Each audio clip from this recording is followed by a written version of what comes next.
Hi, welcome to the Commercial Gas Engineer channel. In this video, I want to go through with you how I carry out a service report, how I go through the CP15 sheet, the Corgi Pad 15 sheet. So please leave comments in the section below as to what you do differently and so on, but this is how I do it.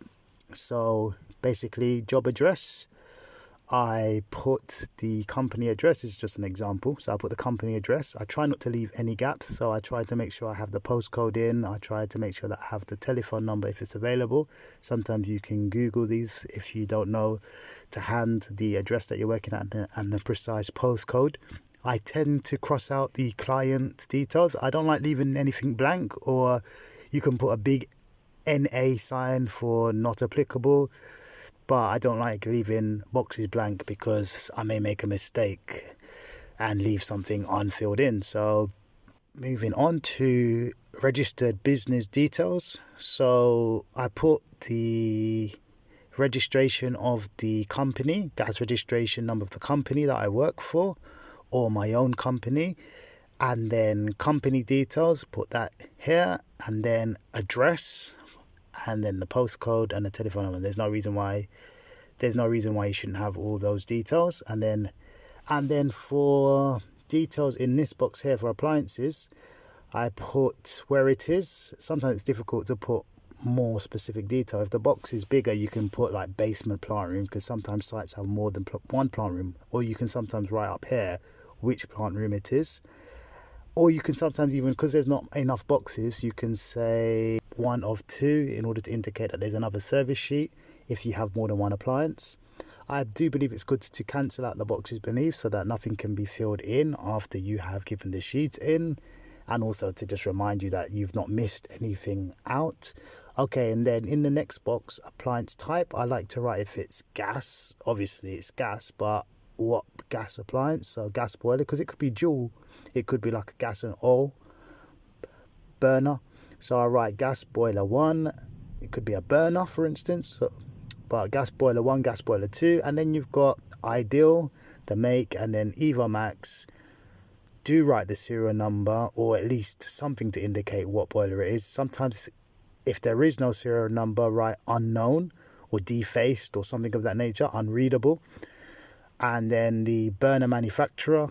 So you might want to write the boiler like ideal, for instance, and it could be a different burner.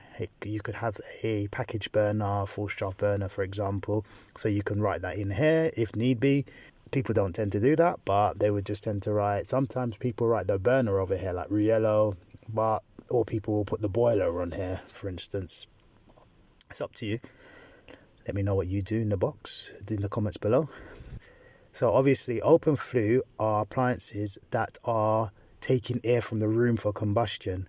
I've seen many people confused with the terminology of open flue, believing that open flue means that the flue is open. No, that isn't open flue. Open flue means that the boiler needs the air from the room for combustion. That's what open flue is. Room sealed means basically the air for combustion is coming from outside, not that anything is sealed, that the room is sealed or that the boiler is sealed. No, that isn't what it is. And then FL stands for flueless, obviously. Ventilation, is it satisfactory, yes or no? You can write that in as well in the box. And then visual condition, but obviously if you write it's not, you need to explain and probably put a warning notice or recommendation. Visual condition, satisfactory, yes or no. So that's of the chimney checks, or basically the flue. So then you're checking, is it satisfactory? Have you looked at it? Does it look like there's no leaks coming from it, corrosion, and so on? Is it satisfactory? The visual condition. Then the performance. Now this, I believe, is referring to like a flue flow, spillage test, etc.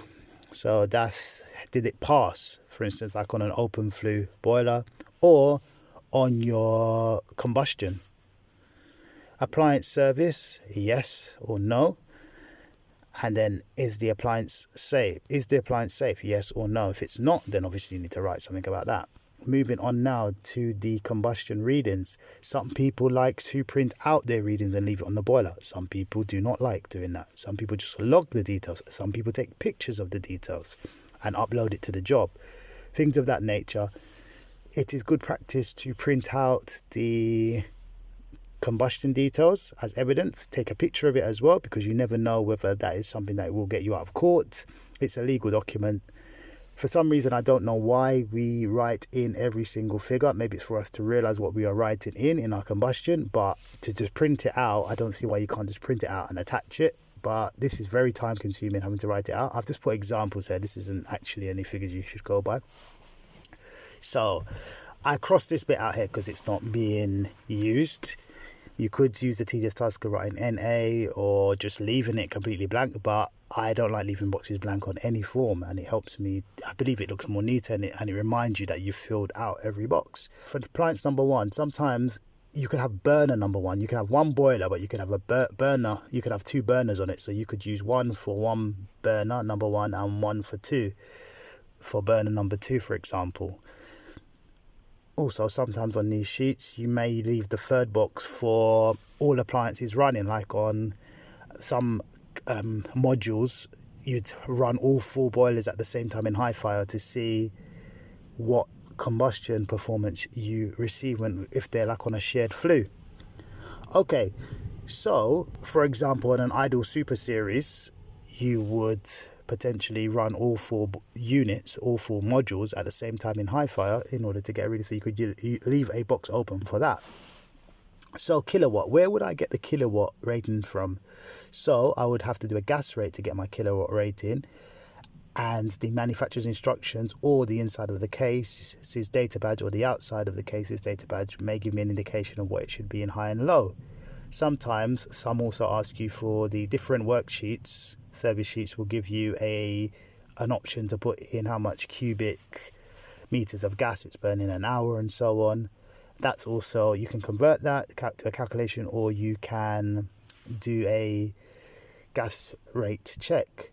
Another thing that you can do is you can check your working pressure at the appliance when it's in high fire, and you can write that down. It's unlikely you're going to write low fire working pressure down, but for burner pressure, you would more than likely write down your low and your high when you are doing it. If the appliance has low and high. Some appliances only have high fire. Sometimes when engineers are carrying out servicing, they do not know how to get the appliance in low fire, or even know that the appliance can go in low fire. So I've sometimes seen printouts on boilers where it only has high fire when the appliance actually works in low and high fire. There's also scenarios where engineers do not know how to get a boiler into high and low, like certain burners. It can be very difficult to get into high and low, and it can take you hours to even manage to get them to work in high and low. So this can be a tricky part of the servicing. And also this air gas ratio control setting, I'm not sure what that's all about. What is that all about? Air gas ratio control setting. I don't know why you would write that in here, but let me know in the comments below what you think about that. Ambient room temperature, that's obviously the temperature of the room. This can vary depending on where you have your analyzer and where it's checking the temperature. If you're using a laser gun to check the low, mid and high for ventilation, this will give you an indication, but I assume that you'd use the mid position here in order to write the temperature in if you're using your thermometer, rather than the high, because it's going to be very high, or the low. The middle of the room temperature would be quite a good indication, or where the appliance is, and so on. And this will change throughout the day and depending on what time of year it is. But this gives you a good indication of also ventilation and cooling and so on in the room. So flue gas temperature. So this is quite important. This can tell you a lot, the flue gas temperature. I like for this to stabilize before I do my printout, but sometimes, as you know, when you leave a boiler on, it will cut out if you haven't left them off for like an hour or two to cool down. So you don't always have that luxury on every site. You sometimes go to sites to do servicing and you can't just turn the boilers off depending on the nature of the building, or you don't have the time to be waiting for an hour or two in order for them to cool down. But it's good practice to turn them off when you get in and monitor the temperatures so you don't get complaints, and then allow the flue temperatures to rise. And then when they sort of stabilize, you can get a good reading. But a flue temperature can tell you a lot. It can tell you certain things that are happening with the flue. It can tell you where the flame is inside a package burner, whereabouts the flame is and so on, if it's hitting the back. There's different things you can get from the flue temperature. And when you don't have, I believe when you don't have the flue temperature attached, you can't, it gives you, it's difficult for you to work out the efficiency of the appliance, I believe. I may be wrong on that, but that's what I believe.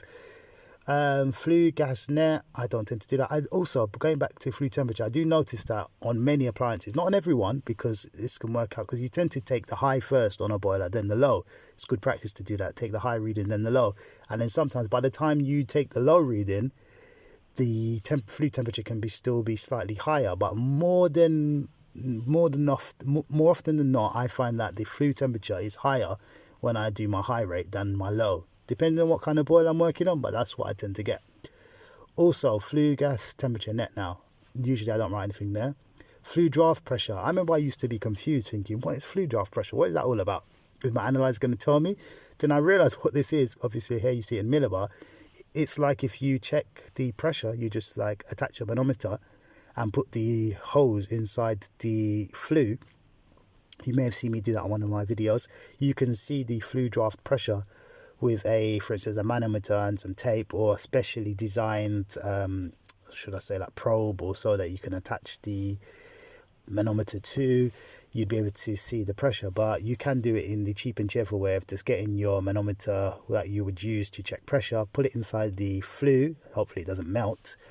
I've seen many even flue gas analyzers just start melting because someone has put it into a roasting flue, which is like 300 Celsius, and then wondering why the analyzer is melting in their hand. So be careful if you put your manometer tube inside the flue when it's roasting. Oxygen. This is very important because you want to know how much oxygen, especially when you're working on package burners. You can see what is my O2 and so on. And this is very important when you're trying to adjust a burner. So carbon monoxide, obviously very important too. You don't want this to be too high, and you're getting certain amounts like 300 parts per million. You know that you're in trouble, and you can flood your analyzer in the process. So carbon dioxide, normally this is around 9%, around about that region. But it depends on what you're working on as well. NOx, I don't take this reading often, but sometimes when you're checking when you're checking flue dilution systems, you may want to get your NOx reading, your carbon monoxide reading, your carbon dioxide reading. You would want those in order to work out if the flue dilution is acceptable. Look in your book for those numbers, like the 1% on the CO2, for example. All right, and so we've got NOx here. Not every combustion analyzer does NOx. Commercial ones should, ideally, but you're not always provided with one that does that.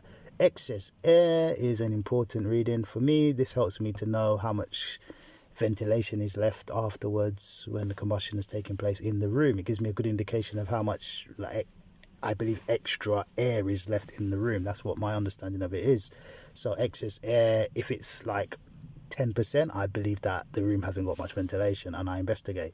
But if I've got like 20, 25, 30% of excess air, it gives me a good idea that there's a lot of combustion, there's a lot of air for combustion in the room. But it depends how many appliances are running, because if I've only got one appliance running, that's not necessarily a good indication. But if I've got 4 appliances running and I've still got good excess air, then I know that things are right. Let me know what your understanding of that is. Some people here that watch the channel know a lot more about combustion than I do, so feel free to comment.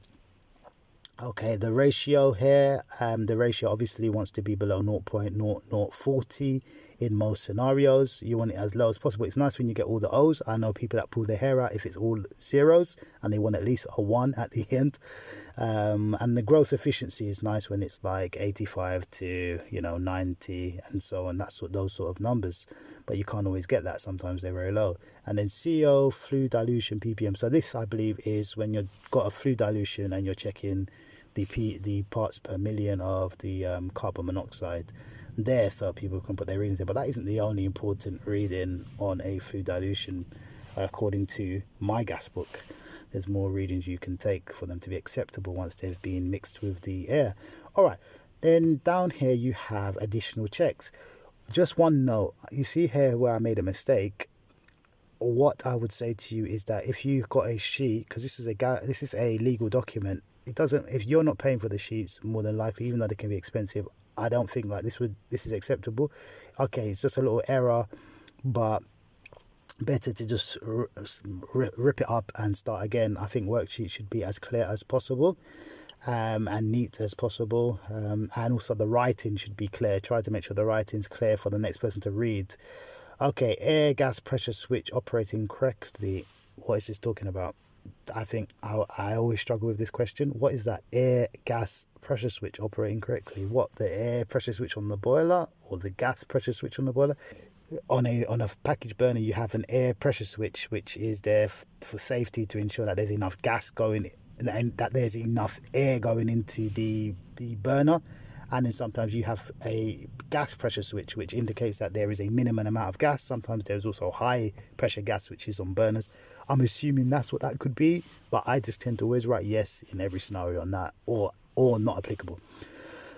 I know, because I don't even, that one there, I just it's hardly ever spoken about, or things I focus on things that tend to be mentioned, or things that have been audited in the past and pulled up, but or where I've had problems with. All right, flame proving / safety devices operating correctly. Okay, this is obvious. You want to know that your flame proving devices are working properly, but most of the time they are. So that's an interesting question. Safety devices operating correctly. So that's normally safety devices, I believe, are devices that are integral to the boiler, that are inside the boiler. But sometimes I believe you have some things around in the plant room that are safety devices that take part in the boiler's operation, maybe like the thermal link and things of that nature. So that is a bit of an open one there, safety devices, but it gets your mind going. Burner lockout. So you want to check here, for instance, when you shut off the gas supply and the boiler is attempting to light, how long is it going to take before it shuts down and locks out, basically, and you count your seconds. I've seen people do this where the boiler is running and then they shut it off, and I've seen people do it that way, but I believe the correct way is to start the boiler fresh without any fault codes, make it start up and make it attempt to light, and then when it notices that there is obviously, like, the gas has been isolated and there's no gas, it stops attempting to light. So you get your stopwatch out and time that. There's many people that don't take this very serious, I've noticed, because no one talks about it that much, but still carry that test out. Temperature and limit thermostats operating correctly. This is, basically, are the stats working correctly and the limit stats on the appliance. Okay, ventilation now. So with ventilation, you need to be able to understand why you're working the ventilation. Now, I tend to use the Anton. I don't know why. I tend to use the Anton Sprint app. It just, sometimes I've got things going on, and I just find that it's easier to just get that out, put the details I need in there, and it works it out for me. Because sometimes I may not do a service for like a month or 2 or 3, and then going back to it, I'm like, what am I doing again? There's other guys I've seen that can work out ventilation just by looking at the size of it, and they can get within 1,000. So they'll just look at it and say, yeah, that's 5,000, that's 6,000, and it'll be within. I don't know how they do that, but I've seen people do it. So that is good.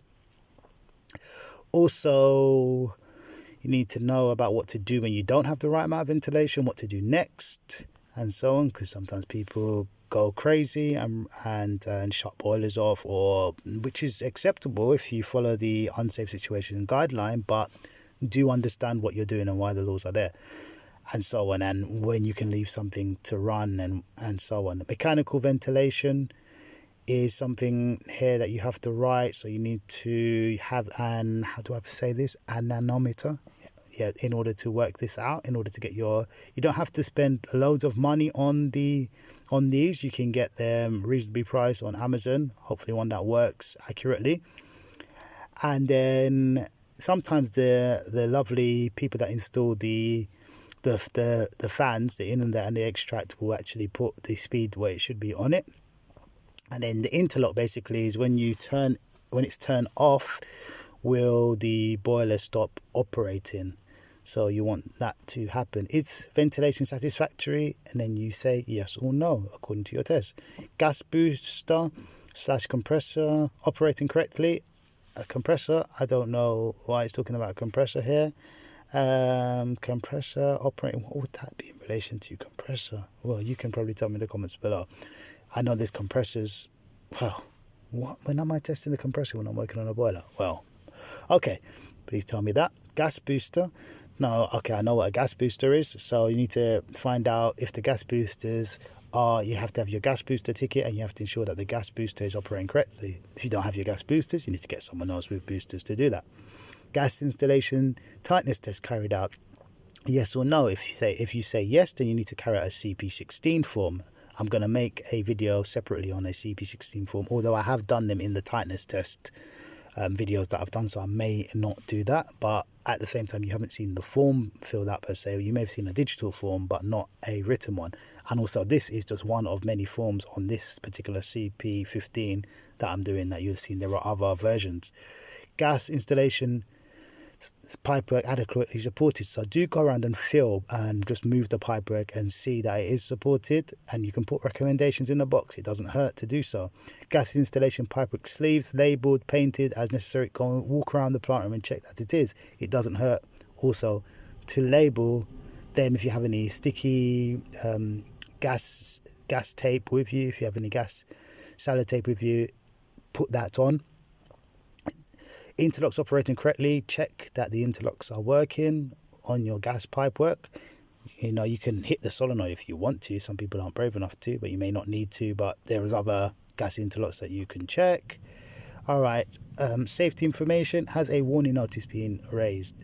If yes, then make sure that you fill out this box down here and write the serial number, and you fill out the warning notice. I can do a video on the warning notice as well, what I tend to do.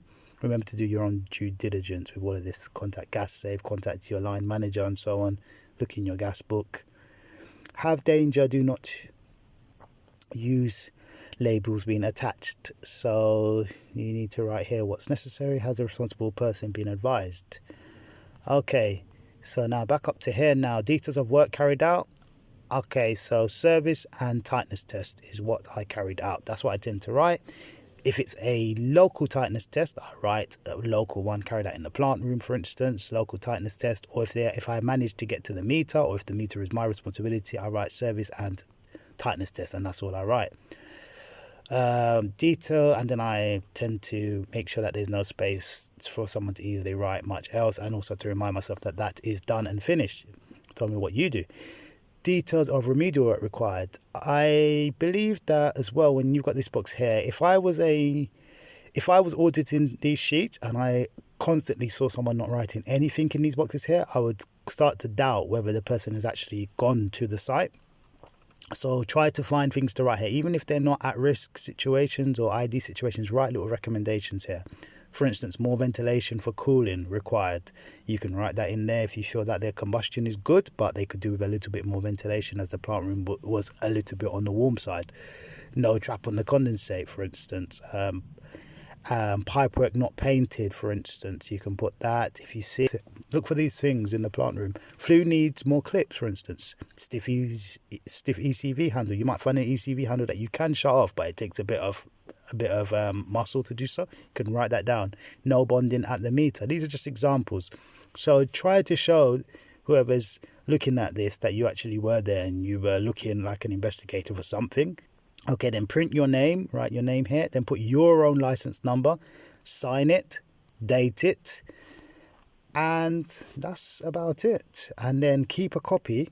As you can see here, it says top copy I give to the responsible person, then the bottom copy I keep for myself. Take a picture of it, keep a copy for yourself, because sometimes people will lose the paperwork and say you didn't do it. Up here, sometimes you have a serial number.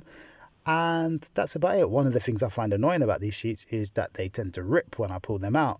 Maybe it's because of how I pull them out, but nonetheless, they tend to rip. And so I tend to pull them out first and then I write on them. Okay, if there's anything I've missed on this, please let me know. Tell me what you do differently on your forms.